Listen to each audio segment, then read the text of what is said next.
Selflessness is something anticipated of most soldiers, as they willingly are willing to make that sacrifice for the good of others. But it's not just self-sacrifice and selflessness that keeps some soldiers going. Some do it for the challenge. And that challenge is crucial to Adriano Maestro Martello. Adriano Martello was born in Rome in a low-income area near the Romani peoples. With 7 brothers and sisters and parents deep in financial hardship, Adriano worked incredibly hard to help foster a protective instinct for his family.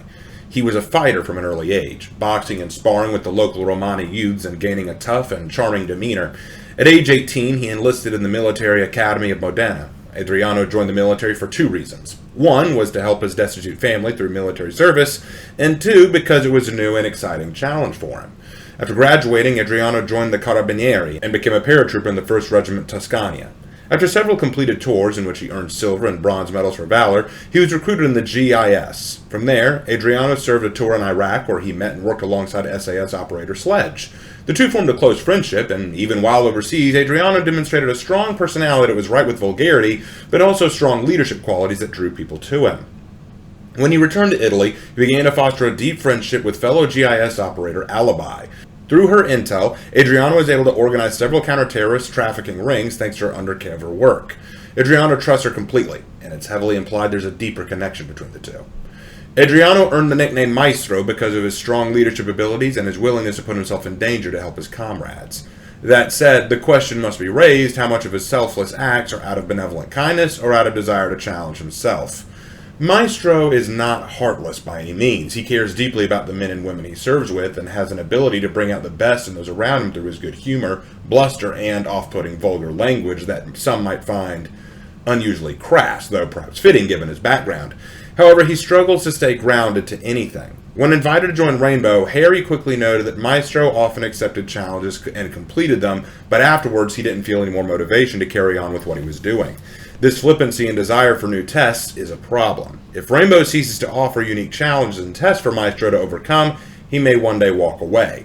To help prevent this, Harry has had Maestro engage in boxing matches with Smoke, an SAS operator with years of experience in the art, and the willingness to test his grit against a seasoned boxer might help push Maestro. And if that isn't enough, Harry has also encouraged Thatcher to become personally invested in Maestro. Thatcher has somehow earned the reverence and respect of Maestro, who struggles to even make his witty jokes around the grizzled old Brit. The fact that Maestro, a natural leader himself, feels a sense of awe in Thatcher might be enough to keep him around. And, if all else fails, it helps that Alibi was recruited to Rainbow too, and that deep relationship might be enough to glue Maestro to the unit. After Nighthaven split from Rainbow, it came as a shock when Smoke walked away with them. Harry at first was concerned that Maestro would go with them, since Nighthaven would likely present new opportunities and challenges for him. But to Harry's surprise and relief, Maestro stayed with Rainbow and was assigned a Viper Strike under Hibana. It's not entirely clear why. Maybe for Alibi? Maybe out of his strong respect for Thatcher? Maybe both. But there's likely a more simple reason, one that even Harry didn't quite understand. Maestro does seek challenge, but never at the cost of his principles. He joined the military to help his family first and began pursuing challenges while climbing the ranks, not the other way around. Maestro is a principled man, and behind his bluster and vulgar tongue is an honest man who can recognize liquid poison from a Chardonnay. He likely knew Nighthaven, though a potential new challenge for him, would be counter to the things he cares about, demonstrating that, despite it all, the student must always learn to respect the Maestro. Maestro is equipped with 2 evil eye cameras. These large round cameras can be placed on a wall or horizontal flat surface, and they function as swiveling cameras not unlike Valkyrie's cameras. However, there's more to the evil eye than just that. The cameras can see through smoke and are immune to flashbangs, and while the lens is closed, they are indestructible to bullets and melee damage. Evil eyes can only be destroyed by explosives, Sledge's hammer, or Maverick's blowtorch. Melee attacks can shatter the lens of the evil eye, making it blind. However, the lens of the evil eye can be opened remotely by Maestro. When the lens is removed, the camera is now exposed, and the camera itself can be destroyed by bullets or melee. But Maestro also then has access to a small laser turret located in the camera. The turret is capable of firing 4 shots per second with 20 shots total before overheating. When the turret is overheated, it will automatically close to recharge, which takes 5 seconds. The laser turret ignores armor protection and deals 5 damage per shot with each blast. The lasers are capable of destroying enemy gadgets like claymores, breaching charges, and other such gadgets. And while any defender can look through the evil eye camera and control the camera's angle, only Maestro can fire the turret.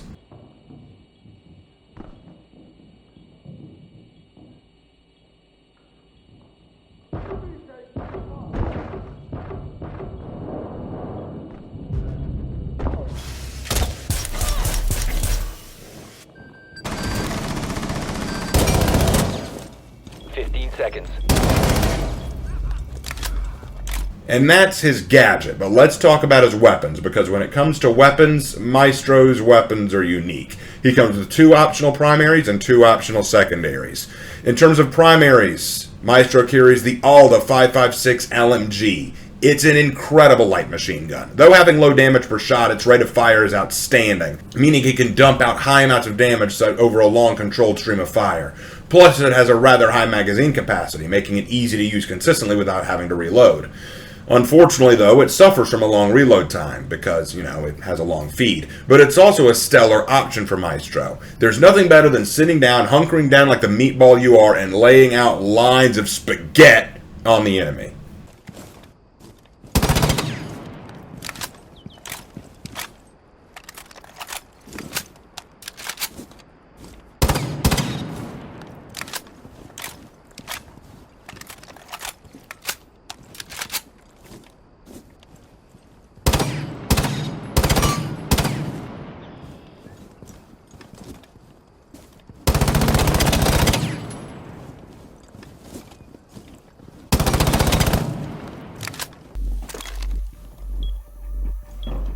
Time expires in 10 seconds. 5 seconds remaining. 1 op 4 remaining. You're out of time.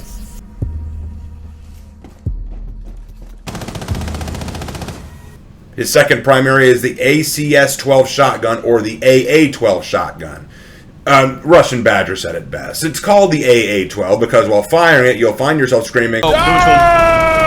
This shotgun has the highest round capacity of any shotgun, and it also fires slugs, making it a devastatingly powerful damage per shot weapon. It also has high destructive capabilities, able to rip through walls and barricades with ease.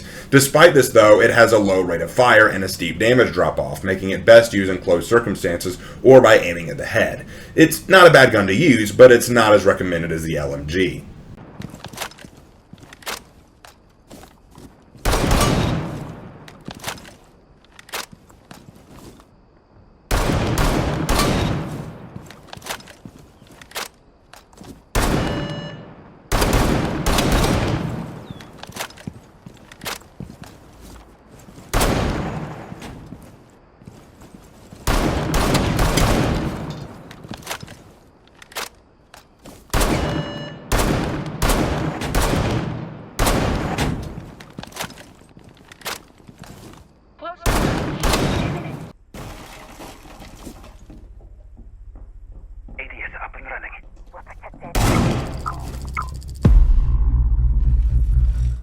In terms of his sidearms, Maestro comes with the Bailiff 410 handgun.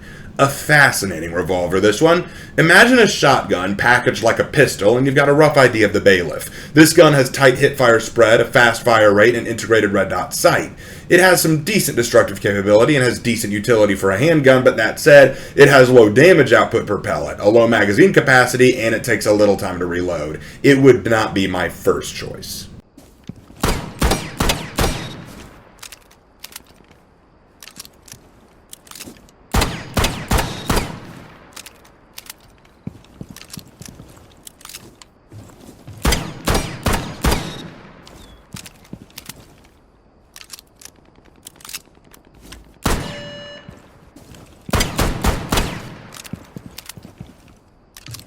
And his second handgun is the Karatos 357 handgun.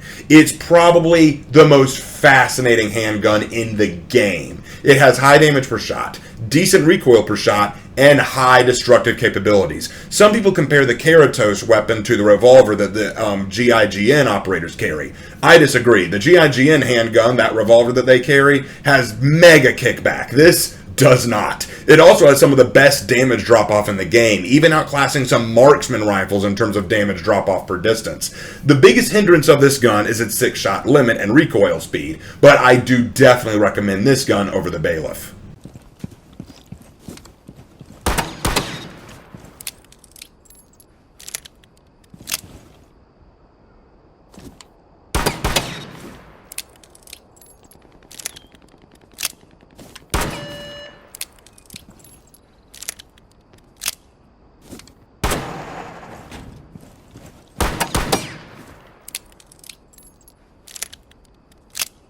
Priority phone call for action through line 3.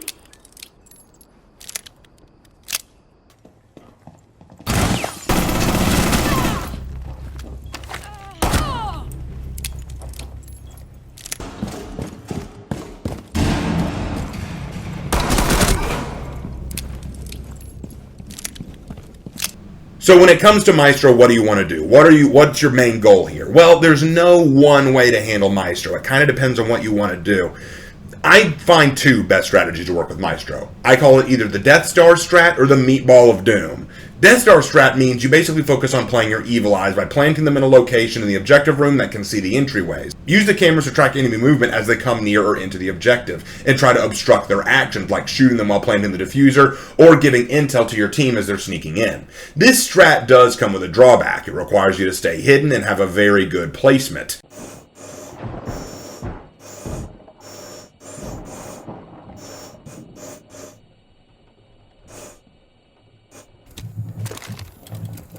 They've ceased attempting to secure the container. Biohazard container Changing security man! pod.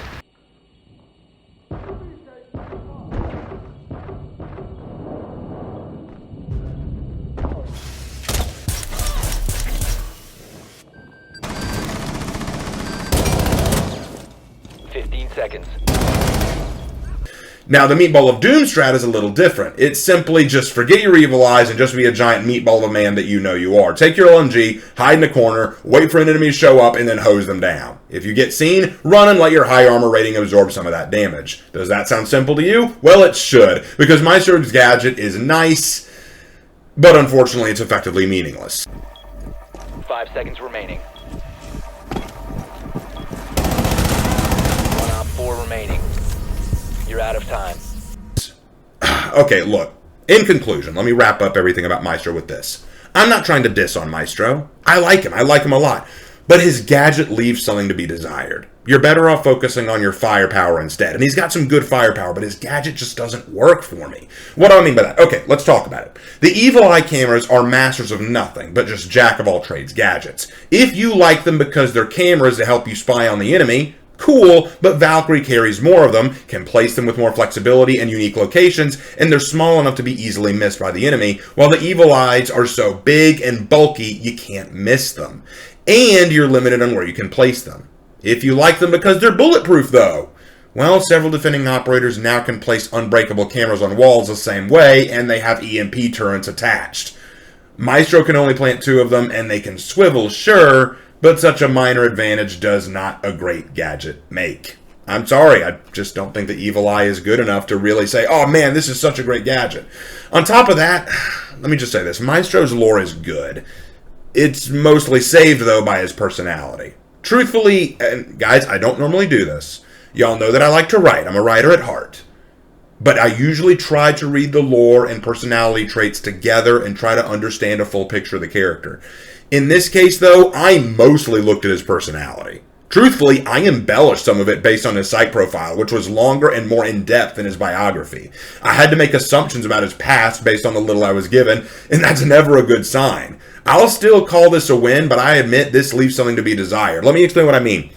Maestro's biggest flaw, according to the bio and according to the psych report, is his desire to seek challenges. That's fine. That's a good flaw to have. But then why didn't he follow Smoke and some of the other operators into Nighthaven? Nighthaven would definitely provide more challenges. In fact, that's part of why Smoke went to Nighthaven, because he was looking for a new outlet. Why didn't Maestro go there? I had to read his psych report and read up on his bio to come to a conclusion. The bio and the psych don't give a direct conclusion, so I had to assume that the reason why is because he's a principled man before he is a competitive man. So like I said, something's there, but it's not laid out enough. In conclusion, Maestro is a solid operator, but he doesn't go above what I expected. His loadout is incredible. He's got some really good guns and a lot of firepower, and because he's a 3 armor operator, he can really tank some damage, so he's definitely a meatball you want on your team.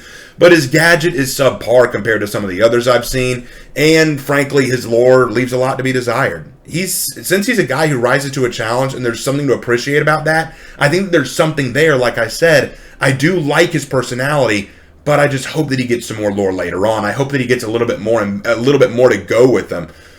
Because right now, well, the spaghetti just lacks the meatball. Thank you guys for watching this video, and I will see you in my next video. Take care.